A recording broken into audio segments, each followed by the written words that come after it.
अब हामीलाई कसले मतदान गरेका थियो भन्ने आधारमा अब राहतमा पनि भेदभाव कहिले हुन्छ। भारतीय प्रधानमन्त्री नेपाल प्रधानमन्त्रीको भेट भयो, विदेश मन्त्री तहमा अरू तहमा चाहिँ भेट भएको छ। तर कुनै पनि बेला यो सीमा समस्याको बारेमा यो सरकारले चाहिँ कुरा उठाएको हामीलाई थाहा छैन। सन् 2002 सालमा म नै त्यहाँ चाहिँ सरकारमा थिएँ र शेरबहादुर भारत भ्रमणमा हुनुहुन्थ्यो। हामीले यो विषयलाई सीमाको विषयलाई उठायौँ। खोला यता गए पनि उता गए पनि पुरानो ठाउँ जहाँ थियो त्यहीँबाट चाहिँ त्यो सीमा हुन्छ, त्यहीँ चाहिँ बिलहरू चाहिँ बस्छ।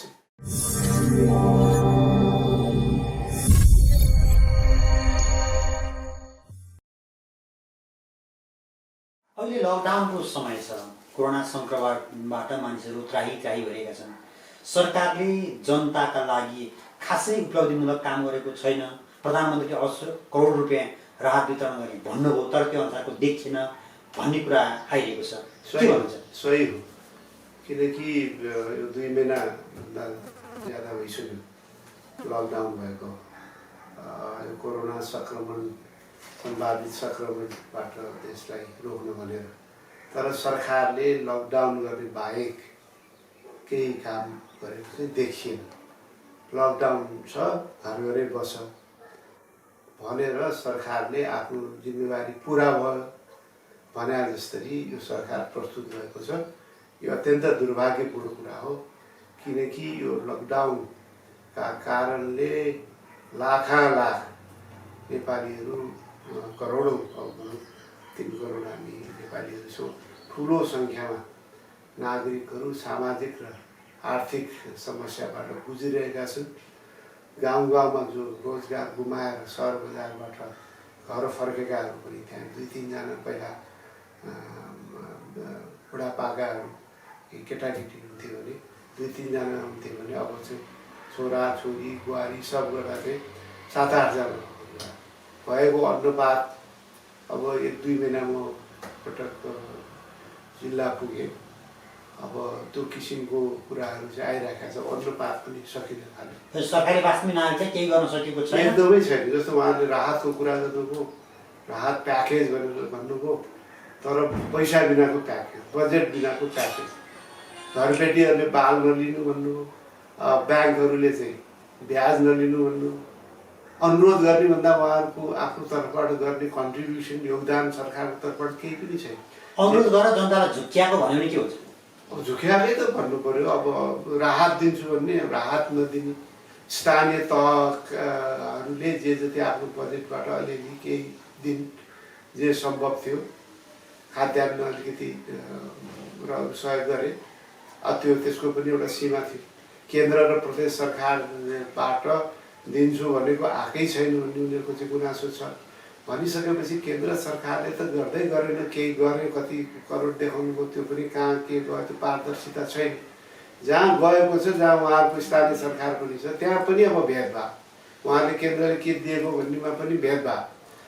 अब हामीलाई कसले मतदान गरेका थियो भन्ने आधारमा अब राहतमा पनि भेदभाव कहिले हुन्छ। भूकम्पको त्यत्रो त्रासदी नेपालले बेहोर्यो, काङ्ग्रेसको सरकार थियो, हामीले त यो र त्यो त कहिले त्यो कल्पनाभन्दा बाहिरको कुरो। यस्तो चिजमा पनि मेरो र तेरो भन्ने विषय हो, नागरिकमा भेदभाव गर्ने विषय होइन नि। भेदभाव हो भनेर आइराखेका छ।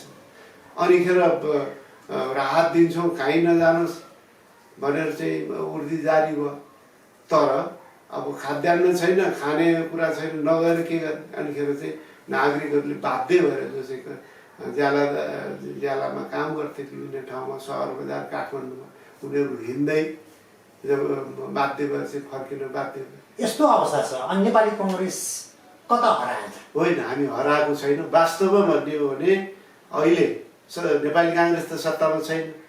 नेपाली काङ्ग्रेससँग सत्ताको साधन स्रोत नेपाली काङ्ग्रेससँग छैन, संरचना पनि छैन। तर पनि नेपाली काङ्ग्रेसका केन्द्रदेखि स्थानीय तहसम्मका नेता कार्यकर्ताहरू आफ्नो गच्छेले भ्याएसम्म साथीभाइ मिलेर चाहिँ केही चाहिँ जोड जम्मा गरेर राहत दिएको, खुवाएको, अरू चाहिँ स्वास्थ्य सामग्री पनि सुरक्षा सामग्रीहरू पनि वितरण गरेको यति धेरै कामहरू चाहिँ नेपाली काङ्ग्रेसले गरेको छ। त्यसमा पनि अब एकद्वार प्रणालीको नाउँमा हामीले गऱ्यौँ भने आफै मिलेर गर्दाखेरि हामी चन्दा उठाउने हिँड्या होइन, आफै मिलेर सहयोग गर्छौँ। हामी दुःख पाएका नागरिकहरूलाई भन्दा पनि त्यहाँ एकद्वार प्रणाली किन गरिस् भन्ने जस्ता कुराहरू पनि ठाउँ ठाउँबाट चाहिँ रिपोर्ट आयो। तै पनि हुने सक्ने सहयोग गरिरहेको छौँ हामीले। ल एकद्वार प्रणाली भनेर सरकारले गर्छ भने राम्रै गर्छन्, ठिकै छ भनेर नेपाली काङ्ग्रेस पार्टीले सबभन्दा पहिला नै 50 लाख हामीसँग भएको जुन जति चाहिँ त्यो कोष थियो त्यसैबाट चाहिँ अन्त कटौती गरेर पनि हामीले सरकारी कोषमा हाल्यौँ। उहाँहरूले केही गर्नु, उहाँहरूको पार्टीले पनि केही गरे सुन्यौँ। अब सरकार त उहाँहरू चाहिँ सत्ता टिकाउने सम्पूर्ण उहाँहरूको ध्यान केन्द्रित त्यतैतिर भयो र यो चाहिँ लकडाउनको अवधिलाई यो सङ्क्रमणको अवस्था के छ, कोभिड सङ्क्रमणको अवस्था के छ, कहाँ चाहिँ सङ्क्रमण छ कहाँ छैन, त्यसको यकिन गर्नको लागि परीक्षण चाहिएको हो। त्यो यकिन एउटा निष्कर्ष पुग्न सकियो भने अनि कहाँ चाहिँ लकडाउन खुलाउने, कहाँ चाहिँ अझै खुलाउन मिल्दैन भन्ने कुरो तय गर्न सजिलो हुन्छ। तर उहाँहरूले यो लकडाउनको पिरियडलाई पुरै दुरुपयोग गर्नुभयो र सत्ता सङ्घर्षमै उहाँहरूले बिताउनु। सत्ता सङ्घर्षको कुराकानी गरिरहँदा यतिखेर नेपाल सरकार भारतीय सरकारसँगको एउटा सङ्घर्षमा उत्रियो भन्ने खालको आम मानिसको बुझाइ छ। हाम्रो सीमा मिचिएको छ भन्ने कुरामा यहाँ पूर्व परराष्ट्र मन्त्री पनि हुनुहुन्छ, यसको बारेमा यहाँको अनुभूति चाहिँ के हो? अब मैले यो अघि सत्ता सङ्घर्ष भनेको सत्ता जोगाउन पार्टीभित्र कोही विवादमा त्यसमै सम्पूर्ण खर्च गर्नुभयो भनेको यो पछिल्लो दिनमा जुन चाहिँ यो घटनाक्रम बढेको छ। अहिले चाहिँ उहाँहरूले चाहिँ अब हामीले नक्सा जारी गऱ्यौँ, अब संविधान पनि संशोधन गर्छौँ भनेर उहाँहरूले यसलाई चाहिँ अब हामी चाहिँ ठुलो काम भयो र यो चाहिँ लक्ष्य नै प्राप्त भइसक्यो भने जस्तै उहाँहरू चाहिँ प्रस्तुत भइरहनु भएको छ। जबकि 2 वर्षको ओलीजीको कार्यकालमा जुन कूटनैतिक सक्रियता देखाउनु पर्ने हो त्यसमा उहाँहरू पुरै निष्क्रिय हुनु। कैयौँ पटक प्रधानमन्त्री तहमा भारतीय प्रधानमन्त्री नेपाल प्रधानमन्त्रीको भेट भयो, विदेश मन्त्री तहमा अरू तहमा चाहिँ भेट भएको छ। तर कुनै पनि बेला यो सीमा समस्याको बारेमा यो सरकारले चाहिँ कुरा उठाएको हामीलाई थाहा छैन। तर 81 कसरी आयो सीमा यो अवस्था वास्तवमा त्यही मैले भन्न खोजेको। पहिलाका सरकारहरूले नेपाली काङ्ग्रेसको सरकार 2002 सालमै सन् 2002 सालमा म नै त्यहाँ चाहिँ सरकारमा थिएँ र शेरबहादुर भारत भ्रमणमा हुनुहुन्थ्यो। हामीले यो विषयलाई सीमाको विषयलाई उठायौँ। यसलाई चाँडोभन्दा चाँडो समाधान गर्नु पर्यो। यो कालापानी सुस्ताका कुराहरू उठाएपछि पहिलोपटक उनीहरूले चाहिँ धेरै पछि पञ्चायतको समयमा त्यो एउटा गाउँ नै भयो। धेरै पछि उहाँहरूले चाहिँ यो विषयमा सीमाको विषयमा दुई देशको बिचमा डिफ्रेन्सेस अफ पर्सेप्सन यो दृष्टिकोण फरक छ, यसलाई चाहिँ अब एक ठाउँमा चाहिँ ल्याएर चाहिँ यो निर्कोल निकाल्नको लागि कूटनैतिक वार्ता अगाडि बढाउने र यो कार्यले पनि काम गर्ने भन्ने चाहिँ सहमति बन्यो धेरै पछि त्यो हाम्रै प्रयासले। त्यसपछि सुशीलजी प्रधानमन्त्री हुँदाखेरि पनि उहाँले जब चीन र भारतले सहमति गरे त्यहाँबाट व्यापार गर्ने, हाम्रो जमिनबाट व्यापार गर्ने त्यो नाका खोल्ने पनि सहमति गरे। दुईटै देशलाई चाहिँ विरोध पत्र पठाए, चीनलाई पनि भारतलाई पनि। भारतको प्रधानमन्त्रीसँग पनि सुशीलजीले कुरा गरेर विरोध जनाउनु र त्यसै बेलामा जब चाहिँ मोदीजी त्यसपछि चाहिँ मोदीजी नेपाल आउनुभयो, त्यस बेलामा द्विपक्षीय छलफलमा यो फेरि कालापानी र सुस्ता लगायत उल्लेखै गरेर चाँडोभन्दा चाँडो सचिव स्तरीय वर्किङ ग्रुपले यो समाधान गर्ने र सीमाको सम्पूर्ण डिमार्केसन जहाँ यो चाहिँ पिलर पनि हटिया छ, अब जीर्ण शीर्ण भएको छ, त्यसको पनि एउटा सिद्धान्त तय गरेर खोला यता गए पनि उता गए पनि पुरानो ठाउँ जहाँ थियो त्यहीँबाट चाहिँ त्यो सीमा हुन्छ, त्यहीँ चाहिँ बिलहरू चाहिँ बस्छ भन्ने सहमति। उहाँहरूको भनाइ के थियो भने म चाहिँ विदेश मन्त्री भएर जाँदाखेरि ल यो सीमा समस्या फेरि आउने कुरा उठाए भन्दाखेरि जहाँ चाहिँ मिलिसकेको छ घोषणा गरौँ, अब 2-3% मात्रै नमिल्ने त्यो समस्याग्रस्त हो, घोषणा गरौँ भन्दाखेरि हामीले के भन्यो भने त्यो मात्रै घोषणा गर्नु हुँदैन, समग्रमै सीमा समस्या अब दुई देश बिचमा रहेन भनेर टुङ्गो लगाएर अनि घोषणा गर्नु हामीले भन्यो र उहाँहरूले त्यसलाई चाहिँ अनिखेर स्वीकार गर्नु। त्यसकारण यो लगातार हामीले काम गर्यो। तर ओलीजी सरकार, ओलीजी कम्युनिस्ट पार्टी सत्तामा आएपछि त्यत्रो जन राष्ट्रिय नेताको नारा दिएर सत्तामा आएको पार्टी यो सरकारमा आएपछि त झन् यो सीमा का कुराहरूले तीव्रता पाउला भन्ने नेपाली जनताको अपेक्षा थियो। तर उल्टो भयो। नेपालमा एउटा राजनीतिमा के छ भने जसले ठुल्ठुलो कुरा गर्छ काम उल्टो हुन्छ, जसले चाहिँ काम गर्छ उसले ठुल्ठुलो गर्दैन। काङ्ग्रेस ठुल्ठुलो कुरा गर्ने कुरामा विश्वास गर्दैन। हामी जहाँ समस्या छ, जहाँ काम गर्नुपर्ने छ, हामी काम गरिराखेका हुन्छौँ, तर यो विषयमा चाहिँ हल्ला खल्ला गरेर यस्तो गर्दैछु उस्तो गर्दैछु भनेर हामी सरकारले अहिलेसम्म नभएको नक्सा त जारी गर्यो नि, हामी स्वीकार गर्नुपर्ने अवस्था आएन। म भन्दैछु यसमा 2 वर्ष उहाँहरू निष्क्रिय भएको कारणले 2 वर्ष, हामी त 6 महिना 9 महिना जस्तो सरकार, 2 वर्ष निष्क्रिय भएको कारणले हिजो भारत सरकारले यो यो यो सुस्ता कालापानीको समस्या छ, कूटनैतिक वार्ताबाट टुङ्ग्याउने भनेर चाहिँ स्वीकार गरेको थियो। तर ओली सरकार आएको 2 वर्षपछि भारतले के भन्यो, यो जमिन त हाम्रो भनेर, हाम्रो मात्रै भनेन, नक्सा जारी गर्यो। नक्सा मात्र जारी गरेन, त्यो सडक संरचनालाई चाहिँ चिनिया बोर्डरमा पुर्याउने उद्देश्यका साथ अगाडि बढेर उद्घाटन समेत गर्यो। त्यो त पहिला गरेका थिएन। किन गरेका थिएन भनेदेखि उसले पनि स्वीकार गरेका थियो यसमा विवाद छ र नेपालले मात्र हामीले दाबी गरिराखेका होइन, उनीहरूले पनि नेपालको दाबीका विषयलाई ननकारिकन यसमा समस्या छ, समाधान निकाल्नु भनेर स्वीकार गरे हो। तर अहिले उहाँहरूको यो 2 वर्षको निष्क्रियताले के सन्देश गयो भने भारतमा नेपाल सरकारले यसलाई गम्भीरताका साथ ल्याएको छैन। यो हाम्रो लागि रणनीतिक रूपमा पनि महत्त्वपूर्ण नाका हो चीनसँगको। त्यसो हुनाले यसलाई हामी अब उपभोग मात्रै गर्ने होइन, अझ उपभोगलाई विस्तार गर्दै लैजाउँ, पूर्ण रूपमा यसलाई चाहिँ उपभोग गरौँ। सेना त भारतीय सेना 1962 सन् 1962 देखि थियो। जब चीन भारतको चाहिँ युद्ध भयो त्यस बेलामा त्यो चाहिँ सजिलो अलिकति रणनीतिक स्थान त्यो त्यहाँ आएर त्यो बेला एकदम अनकन्टा नेपालकै चाहिँ सम्पूर्ण चाहिँ प्रशासनिक संयन्त्र त्यहाँ थिएन। यद्यपि नेपालकै त्यहाँ हाम्रो सम्पूर्ण हिसाबले चाहिँ मतदान गर्ने, त्यहाँ चाहिँ तिरो दिने उठाउने ह्रास उठाउने सम काम भइरहेको थियो, तर प्रशासनिक संरचना थिएन। त्यहाँ भारतीयहरू पनि बसे। त्यस बेलामा पनि पञ्चायत सरकार राष्ट्रवादमै टिकेको सरकार, पञ्चायतको सरकार।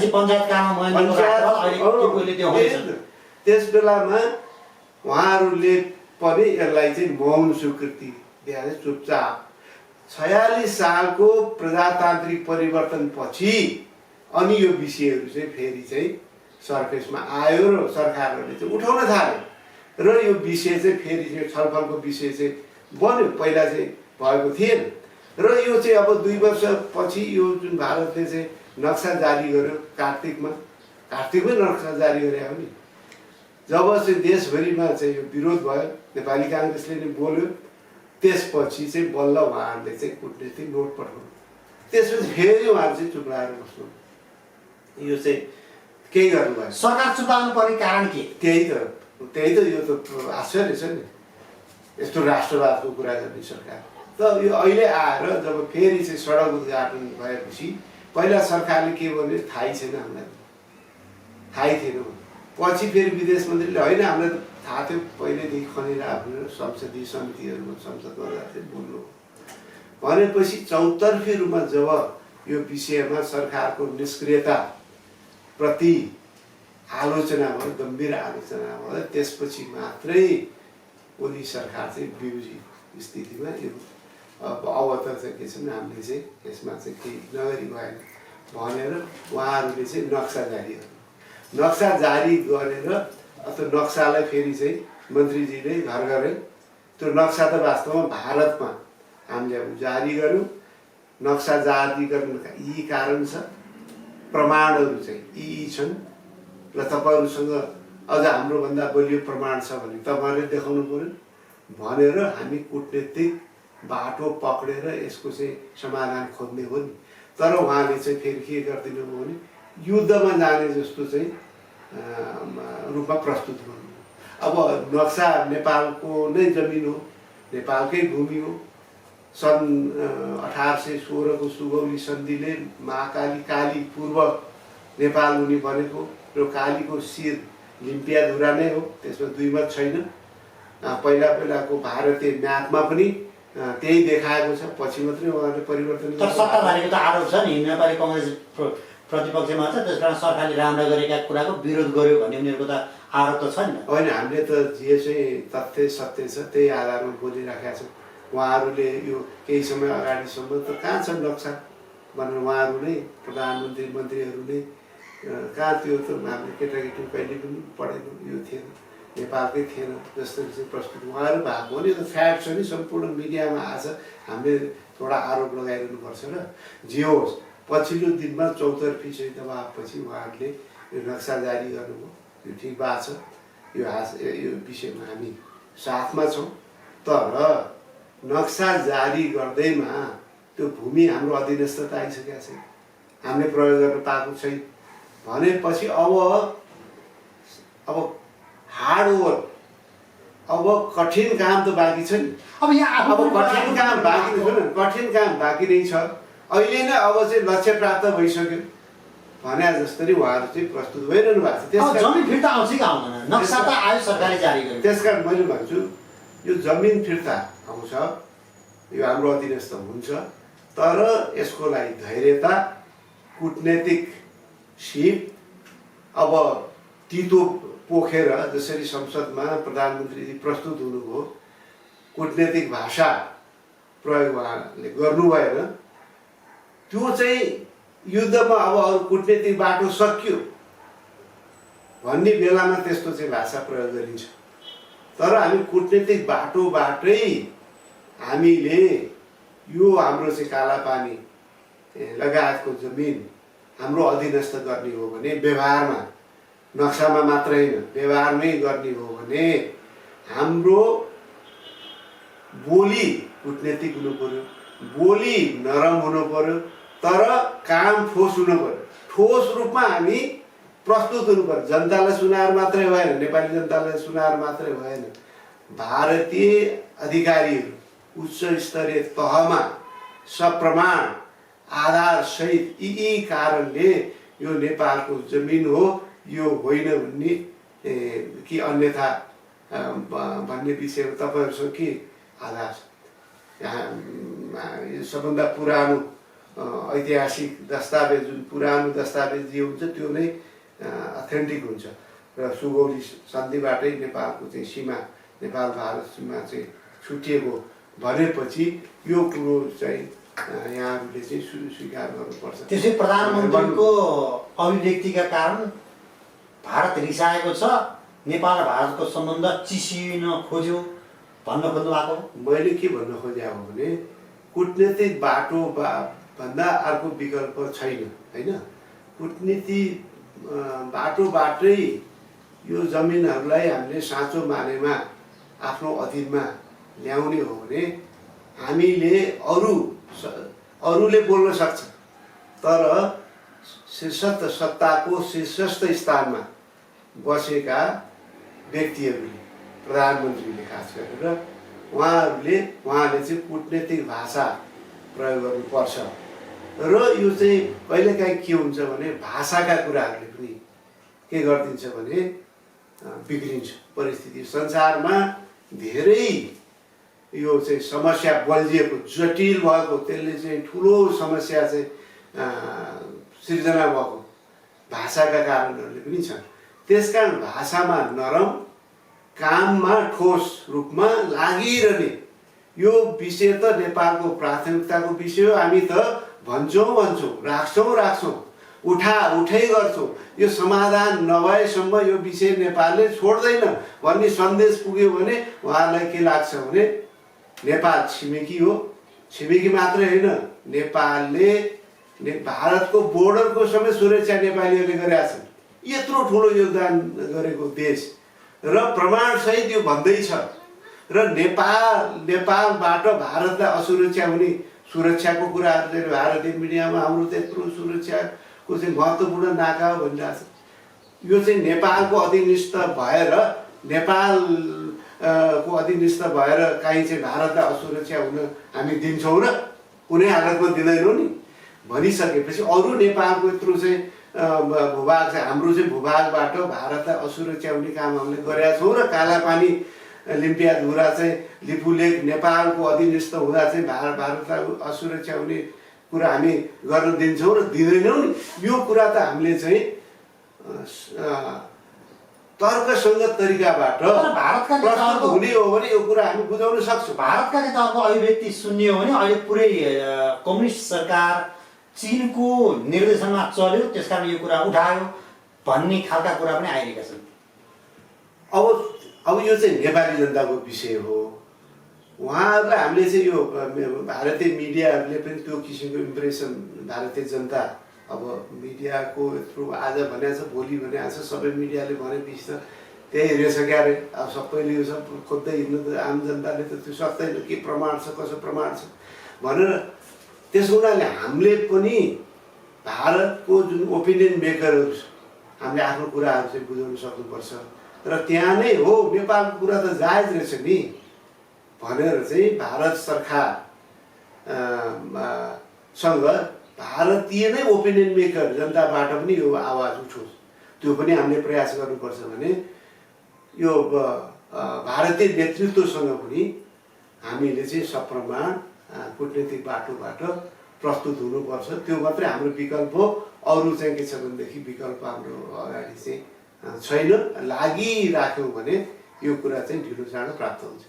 कहिलेसम्म कुर्ने होइन, अब तपाईँले यो चाहिँ उद्देश्य प्राप्त नभएसम्म अर्को त तपाईँले चाहिँ कि अहिले चाहिँ तपाईँ मार्च गरेर चाहिँ हामी चाहिँ अधीनस्थ गर्छौँ भन्ने बाटो अहिलेको संसारको चाहिँ ठुल्ठुला शक्तिशाली राष्ट्रहरूको बिचमा पनि अर्को त्यो युद्धको विकल्प चाहिँ एकदमै कमै ठाउँमा त्यो चाहिँ प्रयोग हुन्छ भनेपछि त्यो चाहिँ अहिले चाहिँ पहिला जस्तो चाहिँ त्यो विकल्प होइन। त्यसकारण अहिले चाहिँ कूटनीतिक बाटोभन्दा विकल्प छैन।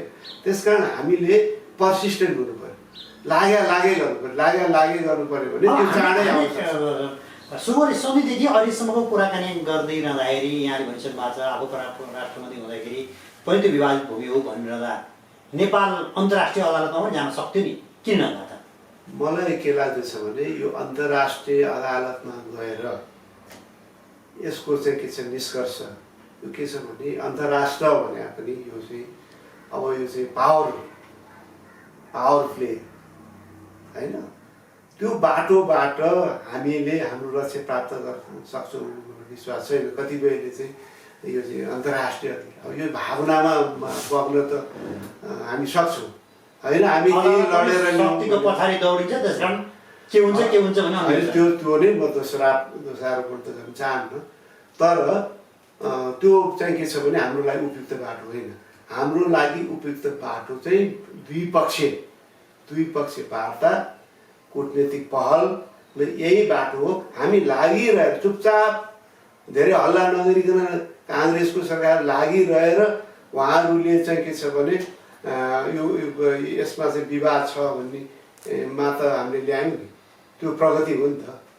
अब त्यो त्यसैलाई ओली सरकारले निरन्तरता दिइराखेको भए, कूटनीतिक निरन्तरता राखेका भए उहाँहरू चाहिँ झन् चाहिँ अब यसलाई होइन अब चाहिँ हामीले नै पूर्ण रूपमा यसलाई चाहिँ अधीनस्थ मात्र होइन यसको सम्पूर्ण रूपमा आधिकारिक रूपमा व्यवहारमा अब चाहिँ भारतको अधीनस्थ भएर घोषणा गरौँ भन्ने स्थितिमा सायद उहाँ नपुग्न सक्थे नि त। त्यसकारण यसमा कमी कमजोरी भएको छ। तर अहिले यो विश्वव्यापी महामारी फैलिएको कोरोनाको सङ्क्रमणको यस्तो जोखिम र सङ्कटको अवस्थामा जुन कुरा आइरहेको छ नि, भारतले पुनर्को हस्तक्षेप गर्न खोजेको कारणले आएको हो अथवा सुन्नु, भारत सरकार व्याप्त हो कार्तिकमा जारी है। त्यसपछि हामीले चाहिँ एउटा कूटनीतिक नोट मात्रै पठायौँ, त्यसपछि फेरि चाहिँ निष्क्रिय भयो।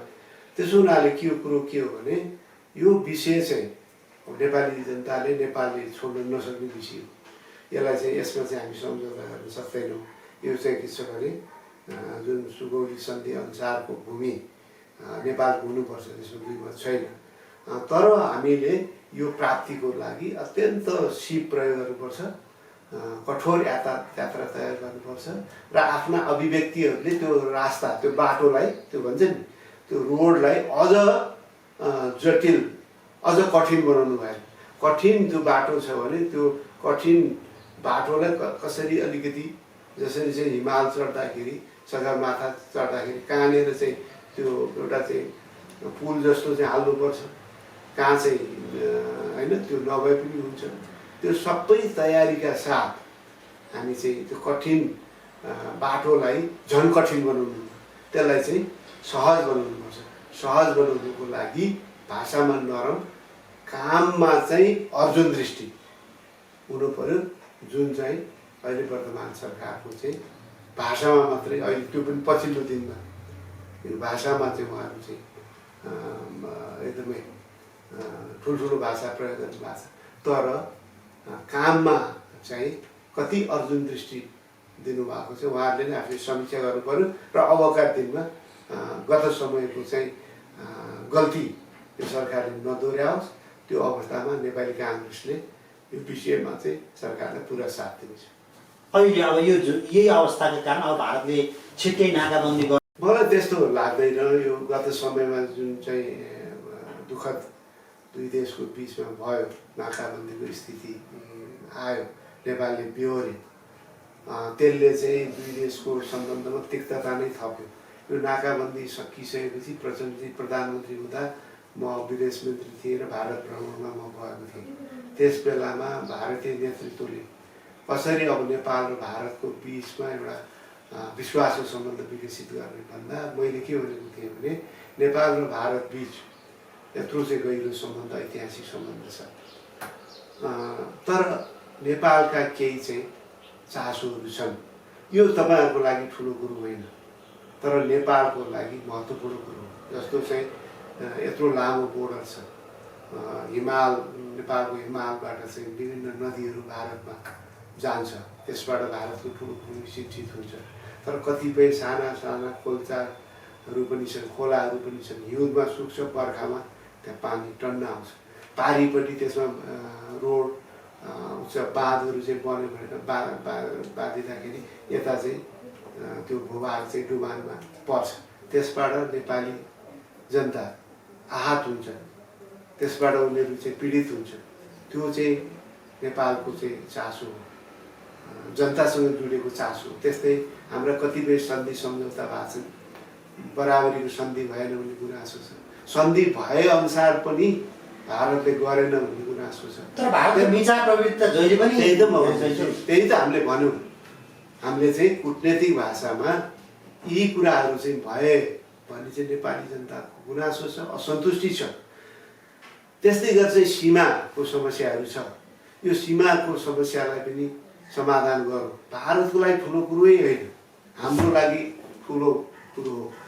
यी कुराहरू गरौँ भनेपछि प्रधानमन्त्री मोदीजीले नै यो विदेश मन्त्री तहमा तपाईँहरूले यसलाई चाहिँ अगाडि बढाउनुहोस् भनेपछि उहाँहरूले चाहिँ गण्डक सम्झौतामा भएको चाहिँ त्रुटि, त्यहाँ चाहिँ गण्डक सम्झौता जे नेपालले पाउनुपर्ने भनेको सिँचाइको त्यो संरचना अनुसार नभएको दिन तयार हुनु सम्झौतै भयो। त्यस्तै गरेर चाहिँ महाकालीको चाहिँ त्यहाँ चाहिँ त्यो नहर जुन नेपालतिर आउनुपर्ने अहिलेसम्म नआयो, त्यसमा गर्छौँ भने फेरि प्रतिबद्धता जनाउनु भयो। अनि बोर्डरको बारेमा जहाँ चाहिँ के अरे यो फ्लडिङको बारेमा मेचीदेखि महाकालीसम्म संयुक्त टोलीले सर्वे गरेर जहाँ जहाँ समस्या छ त्यसलाई हटाउनु भनेर सहमति भयो र यो बोर्डरको बारेमा पनि चाँडोभन्दा चाँडो चाहिँ यो विवादित जुन भूमि छ यसमा चाहिँ समस्या भनेर चाहिँ नेपालले आफ्नो भनिरहेको छ त्यसको बारेमा पनि चाँडो टुङ्गो लगाउने भनेर यो त हामीले चाहिँ अगाडि बढ्यो नि। त्यस कारण यी कुराहरूलाई गम्भीर ढङ्गले राख्दाखेरि हामी भारतीय नेतृत्वलाई चाहिँ बुझाउन सक्छौँ जस्तो लाग्छ र चाहिँ हिजो जुन नाकाबन्दीको कारणले नेपाल भारतसँग सम्बन्ध चिसियो, नेपाली जनताले दुःख माने, रिसाए भन्ने त सन्देश त भारतीय नेतृत्वले गएको छ नि। त्यस कारण मलाई लाग्दैन अहिले चाहिँ भारतीय नेतृत्व फेरि अब त्यो चाहिँ बाटोमा जानुहुन्छ भन्ने मलाई लाग्दैन। तर हाम्रो तर्फबाट पनि गैर कुटनीतिक भाषा प्रयोग नगरौँ, त्यसले चाहिँ सहज बनाउँदैन हाम्रो चाहिँ आउने बाटो जुन चाहिँ लक्ष्य छ प्राप्तिमा त्यसले चाहिँ सहज बनाउँदैन। त्यसकारण त्यो विषयमा चाहिँ सरकार गम्भीर होस्, अरू विषयमा हामी साथ छौँ। लिम्पियाधुरा ढिलो चाँडो नेपालकोमा आउँछ। लिम्पियाधुरा, लिपुले, कालापानी, सुस्तामा पनि समस्या छ, त्यो पनि त्यहाँ पनि अतिक्रमण भएका अरू पनि कहाँ छन् त्यो चाहिँ सरकारको प्राविधिक पक्षले चाहिँ गरिराखेका होला, कहाँ छ छैन त्यसको यथेष्ट त्यसको जानकारी, त्यसको आधारमा हामीले हाम्रो यो बोर्डरलाई सुनिश्चित गर्नुपर्छ र त्यो त्यसले चाहिँ भारत नेपाल सम्बन्धलाई पनि राम्रो विश्वासको बाटोमा अगाडि बढाउँछ। भारतीय नेतृत्वले पनि यो कुरालाई बुझ्नुपर्छ। नेपाली जनता खुसी हुँदा भारतले राम्रो गर्यो भन्दा चाहिँ उहाँहरूको चाहिँ बृहत्तर जुन सुरक्षाको दृष्टिकोण छ त्यसमा पनि मद्दत दिनुपर्छ। हस्, यहाँले समय दिनु, यहाँ धेरै धेरै धन्यवाद।